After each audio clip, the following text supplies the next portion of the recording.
Hey kids, do you want to know what's a good fair routine? It keeps us strong, happy, and keen.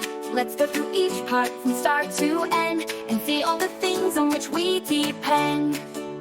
First, we wake up early in the morning light. Stretch and yawn, feeling just right. Brush our teeth till they sparkle and gleam. Get ready for school, all part of the team. We head to school and take our seat, ready to learn and friends we greet. We study hard and do our best. Then it's home time, time to rest. Once we're home, we get ready again. Take a nice bath, fresh as the rain. Have a yummy lunch, healthy and neat, fueling up with every bite we eat. Then it's time for homework, not too long. We focus and try to stay strong. Once it's done, we play outside, run and jump and swing so high.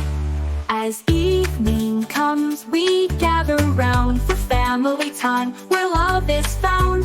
Dinner is served, a warm, tasty treat. Together we sit, together we eat. Finally it's bedtime, stories to hear. A cozy good night with love so near. Drifting to sleep with dreams so bright. We end our day